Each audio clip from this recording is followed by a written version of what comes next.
શિયાળામાં ફક્ત 5 જ મિનિટમાં મલાઈમાંથી માખણ બનાવવાની સરળ રીત, એ પણ મશીન કે બ્લેન્ડર વગર. હેલો ફ્રેન્ડ્સ, આજના વિડીયોમાં આપણે જોઈશું કે ઘરે જ આપણે શુદ્ધ ઘી કેવી રીતે બનાવી શકાય, સાથે જે આપણે વેસ્ટ બચે અને એને આપણે ફેંકી દેતા હોઈએ છીએ એમાંથી પનીર કેવી રીતે બનાવવું એ પણ હું આજના વિડીયોમાં તમારી સાથે શેર કરીશ. સાથે ઘણી બધી એવી ટ્રીક શેર કરીશ જેનાથી તમે એકદમ પરફેક્ટ ઘી બનાવી શકશો. તો વિડીયોને સ્કીપ કર્યા વગર જોજો અને પસંદ આવે તો લાઈક કરી દેજો. તો જો અહીંયા મેં મલાઈ છે એને પહેલાં તો ફ્રીજથી બહાર કાઢી લીધી છે અને સૌથી પહેલાં આપણે એને મોટા વાસણની અંદર લઈ લઈએ. તો આ જે મલાઈ છે એ 7 દિવસની છે અને આટલી મલાઈમાંથી આપણે કેટલું ઘી કાઢી શકીએ છીએ એ પણ હું તમને લાસ્ટમાં બતાવીશ. અને સાથે જે કીટું હોય એ પણ ઓછું નીકળશે આ રીતથી જો તમે ઘી બનાવશો તો. જ્યારે પણ તમારે ઘી બનાવવું હોય એના અડધો કલાક પહેલાં મલાઈને તમારે ફ્રીજમાંથી કાઢી અને બહાર મૂકી દેવાની, જેથી એ સામાન્ય ટેમ્પરેચર ઉપર આવી જાય. તો જો અહીંયા મેં મલાઈને એક મોટા વાસણની અંદર કાઢી લીધી છે. ત્યારબાદ હવે આપણે એની અંદર ઉમેરી દઈશું અડધી ચમચી જેટલું દહીં.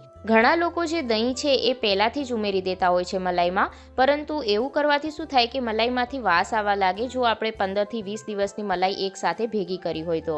એટલા માટે જ્યારે પણ તમે ઘી બનાવો ત્યારે જ એની અંદર મલાઈ ઉમેરી અને ત્યારબાદ એને અડધો કલાક માટે સાઈડ પર મૂકી દેવાની છે, જેથી એમાં શું થાય કે વાસ બિલકુલ પણ નહીં આવે. અને જો તમે 15થી 20 દિવસ માટે પણ મલાઈ ભેગી કરવા માંગતા હોય તો પણ તમે કરી શકો છો.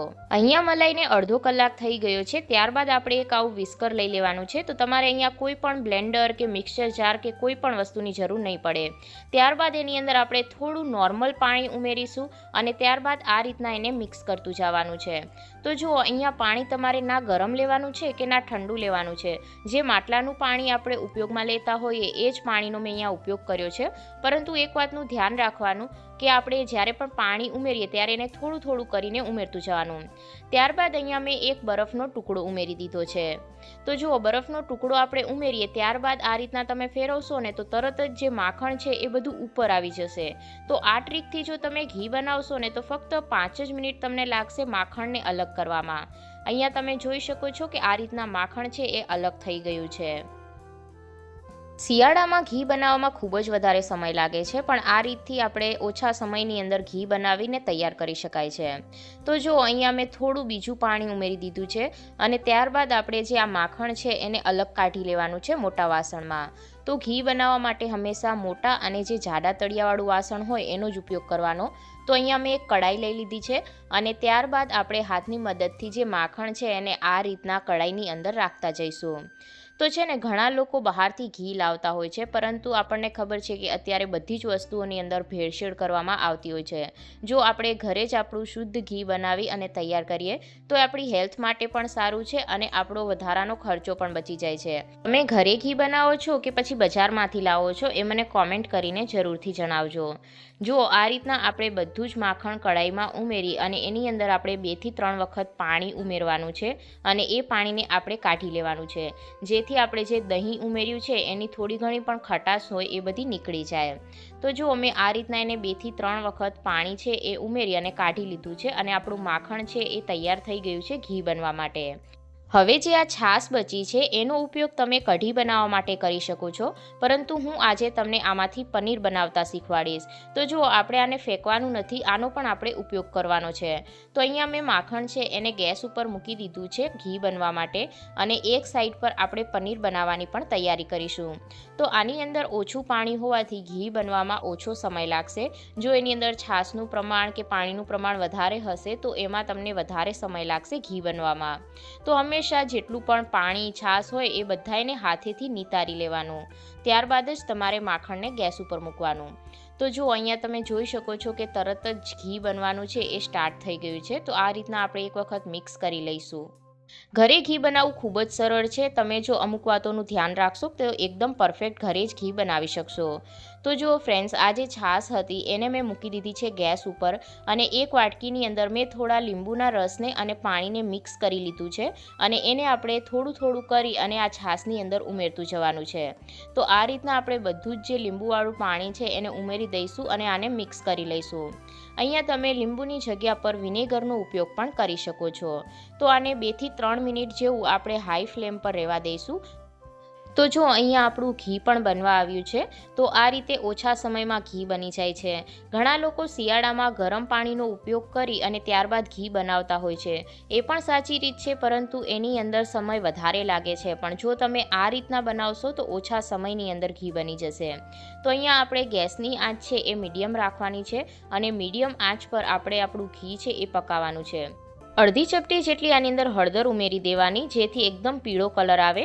પરંતુ જો તમારે સફેદ ઘી જોતું હોય તો તમારે હળદર છે અહીંયા સ્કીપ કરી દેવાની. હવે જો તમારે ઘીને દાણેદાર બનાવવું હોય તો હાથ ઉપર થોડું પાણી લઈ અને એના છીટા તમારે આ રીતના ઘીની અંદર મારી દેવાના, જેથી એકદમ દાણેદાર ઘી બનીને તૈયાર થશે. અહીંયા પનીર બની ગયું છે તો ગેસને બંધ કરી દઈએ. અહીંયા મેં એક આછું કપડું લઈ લીધું છે, જેને આપણે એક વાસણ ઉપર મૂકી દઈશું અને ત્યારબાદ જે એક્સ્ટ્રા પાણી છે એને આપણે કાઢી લઈએ. આ પાણી પણ ખૂબ જ ઉપયોગી છે. આનાથી તમે લોટ બાંધી શકો છો. એકદમ સોફ્ટ એવો લોટ બાંધી અને તૈયાર થાય છે. ત્યારબાદ એ પાણી મેં કાઢી લીધું છે અને ફરીથી આપણે જે બીજું બચેલું પનીર છે એને આપણે આની અંદર ઉમેરી દઈએ. તો અહીંયા આપણે જે એક્સ્ટ્રા પાણી છે એને આપણે કાઢી લેવાનું છે અને પનીરને આપણે આ રીતના ભેગું કરી લેવાનું છે. હવે અહીંયા જો આપણે લીંબુનો રસ ઉમેર્યો હતો તો એમાં થોડી ઘણી ખટાશ હશે. તો એ ખટાશને દૂર કરવા માટે તમારે શું કરવાનું છે કે જે પનીર છે એના ઉપર સાદું પાણી ઉમેરવાનું છે 2 થી 3 વખત અને એને સારી રીતના વોશ કરી લેવાનું છે, જેથી જેટલી પણ ખટાશ હશે એ બધી જ ખટાશ નીકળી જશે. તો અહીંયા તમે જોઈ શકો છો કે આપણે ઘી બનાવ્યું એની અંદરથી આપણે કોઈ પણ વસ્તુનો વેસ્ટ નથી કર્યો. આમાંથી આપણે પનીર બનાવીને પણ તૈયાર કર્યું.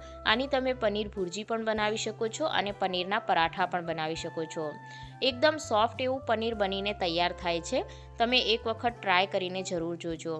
તો જો અહીંયા આપણું ઘી છે એ પણ બનીને તૈયાર થઈ ગયું છે. તો હવે આપણે ગેસને બંધ કરી દઈએ અને ઘીને આપણે થોડું ઠંડુ થવા દેવાનું છે. તો અહીંયા જે કીટું છે એ થોડું બ્રાઉન થઈ જાય ત્યાં સુધી આપણે ઘીને પકાવવાનું, જેથી એકદમ પરફેક્ટ આપણું ઘી બનીને તૈયાર થાય. તો અહીંયા આપણે ગેસને બંધ કરી દીધો છે અને હવે આપણે ઘી ઠંડુ થાય એટલે એને ગાળી લઈએ. તો અહીંયા હું ઘીને ભરવા માટે કાચની બરણીનો ઉપયોગ કરી રહી છું. પરંતુ તમારે એક વાતનું ધ્યાન રાખવાનું કે જો કાચની બરણીમાં તમે ઘી ભરતા હોય તો ઘી એકદમ ઠંડુ થઈ જાય ત્યારબાદ જ એમાં ભરવાનું. કાચની બરણીમાં લાંબા સમય સુધી ઘી છે એ ખરાબ નથી થતું. આનાથી પહેલાં મેં તમારી સાથે ઘી બનાવવાના 2 થી 3 વિડીયો શેર કર્યા હતા, જે તમને લોકોને ખૂબ જ પસંદ આવ્યા હતા. આશા રાખું છું કે આ વિડીયો પણ તમને પસંદ આવશે. તો અહીંયા તમે ઘી જોઈ શકો છો અને આટલા ઘીમાંથી ફક્ત આટલું જ વેસ્ટ નીકળ્યું છે. તો અહીંયા તમે જોઈ શકો છો કે કેટલી આસાન રીતથી આપણે ઘરે જ ઘી બનાવીને તૈયાર કરી શકાય છે. તો જો અહીંયા હું તમને પનીર પણ બતાવી દઉં. પનીર ઉપર આપણે થોડુંક વજન રાખી અને મૂકી દેવાનું સાઈડ ઉપર.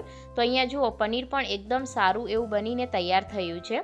જો તમને આજનો વિડીયો પસંદ આવ્યો હોય તો ચેનલને સબસ્ક્રાઈબ કરીને બાજુનું બેલ આઇકન જરૂરથી ક્લિક કરી દેજો.